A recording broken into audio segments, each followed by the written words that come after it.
Hello বন্ধুরা, কেমন আছো? আশা করি সবাই ভালো আছো। আজকে আমাদের বয়েজের ক্লাস পার্ট 2 আমরা করব। পার্ট 2 এর মধ্যে আমাদের থাকবে, সেটা তোমরা যারা আমার আগের পার্ট 1 করেছো তারা জানো। পার্ট 1 এর মধ্যে ছিল আমাদের বয়েজের প্রেজেন্ট ইনডিফিনিট, পাস্ট ইনডিফিনিট এবং ফিউচার টেন্সের যেই স্ট্রাকচারগুলো ছিল এবং আমরা উদাহরণের মাধ্যমে সেগুলো শিখেছিলাম। আজকে আমরা শিখব সেই একই টেন্সের কন্টিনিউয়াস টেন্সেরগুলা, যেমন প্রেজেন্ট কন্টিনিউয়াস, পাস্ট কন্টিনিউয়াস এবং ফিউচার কন্টিনিউয়াসের থেকে কীভাবে অ্যাক্টিভ থেকে প্যাসিভ করতে হয় আমরা এটা আজকে শিখব। চলো তাহলে কথা না বাড়িয়ে আমরা আমাদের ক্লাস শুরু করি। প্রথমে তোমরা এখানে দেখতে পাচ্ছ লেখা আছে যে কন্টিনিউয়াস টেন্স এর ক্ষেত্রে প্যাসিভ ভয়েস এর স্ট্রাকচার। কন্টিনিউয়াস টেন্স থেকে আমরা যখন প্যাসিভ ভয়েস করব তখন স্ট্রাকচার কি হবে, সেটা হতে পারে প্রেজেন্ট টেন্স, হতে পারে প্রেজেন্ট কন্টিনিউয়াস, হতে পারে পাস্ট কন্টিনিউয়াস, হতে পারে ফিউচার কন্টিনিউয়াস। আর আমরা এখানে যে প্রথম স্ট্রাকচারটা দেখতে পাচ্ছি সেটা হচ্ছে প্রেজেন্ট কন্টিনিউয়াসের স্ট্রাকচার। যখন আমাদের পরীক্ষার মধ্যে প্রেজেন্ট কন্টিনিউয়াসের কোনো অ্যাক্টিভ ভয়েস দেওয়া থাকবে, আমরা সেটাকে কিভাবে প্যাসিভ ভয়েস করব, আর সেটা করতে হলে আমাদেরকে স্ট্রাকচারটা মাথার ভিতর ভালোভাবে ধারণ করতে হবে। চলো তাহলে আমরা এখানে দেখি।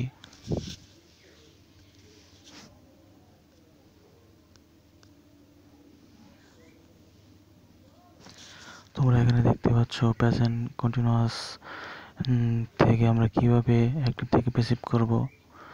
প্রথমে আমাদের লিখতে হবে অবজেক্ট। দেখতে পাচ্ছ এখানে বলা আছে অবজেক্টটা সাবজেক্ট হিসাবে প্রথমে আসবে, তার পরবর্তীতে আসবে তোমাদের এম, বিং, ইজ বিং এবং আর বিং, প্লাস তোমাদের লিখতে হবে কি মূল ভার্বের পাস্ট পার্টিসিপল ফর্ম, পরে প্লাস বাই প্লাস সাবজেক্টটা অবজেক্ট হিসাবে আসবে। এটা কিভাবে আমরা প্রয়োগ করব সেটা নিচে উদাহরণের মাধ্যমে দেওয়া আছে। চলো তাহলে আমরা দেখি।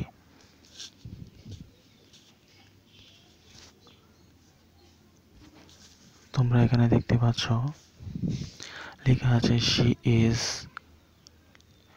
Pressing me, she is pressing me. এটা অ্যাক্টিভ ভয়েস দেওয়া আছে। আমরা কিভাবে প্যাসিভ করব উদাহরণটা দেখো নিচে। ঠিক স্ট্রাকচার অনুযায়ী অ্যাক্টিভ থেকে প্যাসিভ এখানে করা আছে। স্ট্রাকচারের মধ্যে আছে যে অবজেক্টটা সাবজেক্ট হিসাবে আসবে। তুমি দেখো আমাদের অ্যাক্টিভ ভয়েসের মধ্যে অবজেক্ট কি আছে? অ্যাক্টিভ ভয়েসে অবজেক্ট আছে মি। এই মিটা তোমার প্যাসিভ ভয়েসের আই হিসাবে এসেছে। পরবর্তীতে দেখতে পাচ্ছ এখানে কন্টিনিউয়াসের যে চিহ্নটা সেটা তোমাদের ইজ বিং এখানে এসেছে, ইজ বিং। পরবর্তীতে যে মূল ভার্বটা এখানে আছে,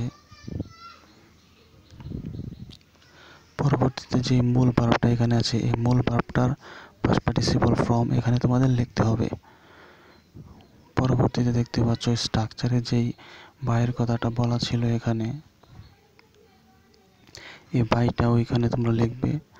লেখার পর তোমরা এখানে দেখতে পাচ্ছ যে আইটা এখানে সি ছিল, সিটা হয়ে গেছে হার। ঠিক স্ট্রাকচার যেভাবে আছে তোমরা সেভাবে এগুলো বসাবে। এভাবে যখন তোমরা প্রতিদিন 5 থেকে 10টা করতে থাকবে, আশা করি এটা তোমাদের আয়ত্তের মধ্যে এসে যাবে। তখন আর স্ট্রাকচারের কথা তোমাদের মাথায় রাখতে হবে না, অটোমেটিক এটা তোমরা পারবে। দেখি পরবর্তী উদাহরণটার মধ্যে কি আছে। পরবর্তী উদাহরণের মধ্যে দেওয়া আছে শি ইজ প্রেসিং হিম, সে তার প্রশংসা করতেছে। এটা অ্যাক্টিভ ভয়েস। প্যাসিভ ভয়েসে গিয়ে দেখো তোমরা স্ট্রাকচার অনুযায়ী হিমটা হয়ে গেছে হি, এবং এখানে যে ইজটা আছে ইজটা হয়ে গেছে ইজ বিং। পরবর্তীতে যেই এখানে প্রেস আছে, প্রেসের পাস্ট পার্টিসিপল ফর্ম বাই, তারপরে সি যে সাবজেক্টটা এটা অবজেক্ট হিসাবে হার হয়ে গেছে। তাই বন্ধুরা, আশা করি তোমরা বুঝতে পেরেছ। পরবর্তীতে তোমরা নিজের মতো করে যে কোনো একটি সেন্টেন্স লিখে এটাকে নিজে নিজে প্যাসিভ করবে এই স্ট্রাকচার অনুযায়ী। আর তোমাদের বুঝতে কোনো সমস্যা হলে তোমরা কমেন্টের মাধ্যমে জানাবে। আশা করি আমি তোমাদের জন্য সবসময় আছি, আমি তোমাদেরকে রিপ্লাই দিব। তাহলে চলো আমরা এখন পাস্ট কন্টিনিউয়াস টেন্সটা দেখি আমরা কিভাবে করব। দেখতে পাচ্ছ এখানে পাস্ট কন্টিনিউয়াস টেন্স থেকে আমরা কিভাবে অ্যাক্টিভ থেকে প্যাসিভ করব সেটা স্ট্রাকচার দেওয়া আছে। এখানে স্ট্রাকচারটা আছে অবজেক্টটা সাবজেক্ট হিসেবে আসবে এখানে। পরবর্তীতে পাস্ট কন্টিনিউয়াস টেন্সের ওয়াজ, ওয়্যার, তারপর সাথে বিং বসাতে হবে যদি আমরা পাস্ট কন্টিনিউয়াস করতে চাই। ঠিক একই রকম প্রেজেন্ট টেন্সের যেমন তোমার টাস্কের মধ্যে ছিল প্রেজেন্ট কন্টিনিউয়াস টেন্সের এম ইজ আর এর সাথে বিং বসাবে, এখানেও পাস্ট কন্টিনিউয়াস টেন্সের ওয়াজ ওয়ার এর সাথে তোমরা বিং দিবে, প্লাস মোর ভার্বের পাস্ট পার্টিসিপল। একটা জিনিস খেয়াল রাখবে, অ্যাক্টিভ থেকে প্যাসিভ করার সময় অ্যাক্টিভ থেকে তোমরা যখনই প্যাসিভ করবে মূল ভার্বের পাস্ট পার্টিসিপল এটা তোমরা চোখ বন্ধ করে বসিয়ে দিবে। তো দেখো আমরা উদাহরণের মাধ্যমে এখানে দেখি পাস্ট কন্টিনিউয়াস থেকে আমরা পাস্ট কন্টিনিউয়াস থেকে কিভাবে অ্যাক্টিভ থেকে প্যাসিভ করতে পারি। দেখো দেখতে পাচ্ছ এখানে দেওয়া আছে past continuous tense she was praising me, এটাকে আমরা অ্যাক্টিভ থেকে প্যাসিভ করব। পাস্ট কন্টিনিউয়াস আছে এটাকে আমরা প্যাসিভ করব। দেখো কি দেওয়া আছে, শি ওয়াজ প্রেসিং মি, অ্যাক্টিভের মধ্যে প্যাসিভের মধ্যে আমরা করব মিটা এসে যাবে, আই অবজেক্টটা সাবজেক্ট হিসেবে আসবে এবং পরবর্তীতে তোমরা যেই পাস্ট কন্টিনিউয়াস টেন্সের চিহ্নটা আছে ওয়াজ বসাবে, তারপরে ওয়াজ বিং স্ট্রাকচার অনুযায়ী, তারপর মূল ভার্বের past participle form by subject object হিসাবে হার আসবে এখানে।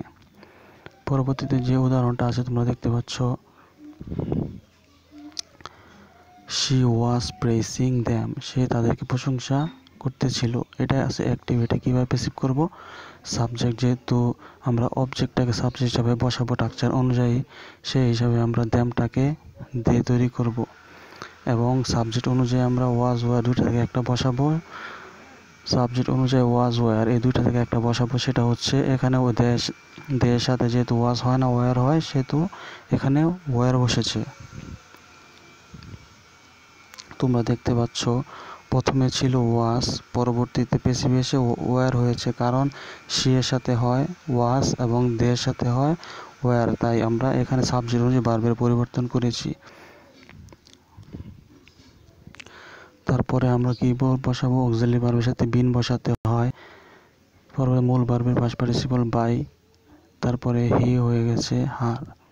আশা করি বন্ধুরা তোমরা বুঝতে পেরেছো। চলো তাহলে আমরা এখন ফিউচার কন্টিনিউয়াস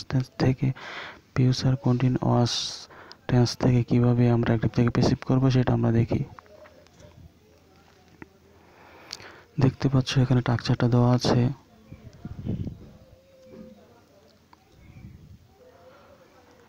দেখতে পাচ্ছ এখানে আমরা এই স্ট্রাকচারটা সবসময় মাথায় রাখার চেষ্টা করব। ফিউচার কন্টিনিউয়াস টেন্স থেকে যখন আমরা অ্যাক্টিভ থেকে প্যাসিভ করব তখন এই স্ট্রাকচারটা অনুযায়ী করতে হবে। দেখতে পাচ্ছ এখানে যে উদাহরণটা দেওয়া আছে সেই উদাহরণের মধ্যে লেখা আছে she will B praising me, এটা ফিউচার কন্টিনিউয়াস টেন্স, এটা অ্যাক্টিভে আছে। এটাকে যখন আমরা প্যাসিভ করব দেখতে পাচ্ছ স্ট্রাকচার অনুযায়ী আমাদের সাবজেক্টটা অবজেক্ট হিসাবে এখানে এসে গেছে। এখানে যেই মিটা আছে এই ফিউচার কন্টিনিউয়াস টেন্সের মিটা তোমার প্যাসিভের ক্ষেত্রে আই হয়ে গেছে আই, এবং ফিউচার কন্টিনিউয়াস টেন্সের যেই উইল বিটা আছে এখানে তোমার হয়ে গেছে শেল বি বিং, তারপরে মূল ভার্বের পাস্ট পার্টিসিপল দেখতে পাচ্ছ প্রেস, তারপরে বাই, পরবর্তীতে এখানে যেই সাবজেক্টটা আছে সাবজেক্ট অবজেক্ট হিসাবে এখানে এসেছে। আশা করি তোমরা বুঝতে পেরেছো। পরবর্তীতে দেখো তোমাদের এখানে দেওয়া আছে she will be praise them, সে তাদেরকে প্রশংসা করতেছিল, সে তাদেরকে প্রশংসা করতে থাকবে, সে তাদেরকে প্রশংসা করতে থাকবে। তার পরবর্তীতে দেখো এটা কিভাবে অ্যাক্টিভ থেকে প্যাসিভ করা হলো। আমরা জানি দ্যাম থাকলে সেটা অবজেক্টটা সাবজেক্ট হিসাবে আসবে, they will be being praise by her. আশা করি বন্ধুরা তোমরা বুঝতে পেরেছো কিভাবে প্রেজেন্ট কন্টিনিউয়াস, পাস্ট কন্টিনিউয়াস এবং ফিউচার কন্টিনিউয়াস থেকে তোমরা অ্যাক্টিভ থেকে প্যাসিভ করবে। বন্ধুরা আমি ধাপ বাই ধাপ পরবর্তীতে আবার ভয়েসের পরবর্তী যেই পার্টটা আসবে পার্ট নাম্বার 3, ওইটার মধ্যে আমি তোমাদেরকে, এটা তো প্রেজেন্ট কন্টিনিউয়াসটা গেল, পাস্ট কন্টিনিউয়াস গেল, ফিউচার কন্টিনিউয়াস গেল, পরবর্তীতে আমি নিয়ে আসবো present perfect, past perfect, future পারফেক্টের থেকে কিভাবে তোমরা অ্যাক্টিভ থেকে প্যাসিভ করবে সেটা আমি আলোচনা করব। আশা করি তোমরা আমার সাথেই থাকবে আর আমার এই ক্লাসটা যদি তোমাদের ভালো লেগে থাকে তোমরা লাইক কমেন্ট করবে এবং বন্ধুদের সাথে শেয়ার করবে এবং আমার চ্যানেলটাকে সাবস্ক্রাইব করে আমার সাথেই থাকবে। আর আমার এখানে বোঝাতে গিয়ে যদি কোনো ভুলভ্রান্তি থাকে সেটা ক্ষমা দৃষ্টিতে দেখবে। তাহলে বন্ধুরা আজকে এতটুকুই, পরবর্তী ভিডিওর জন্য অপেক্ষা করো। ভালো থাকবে সবাই।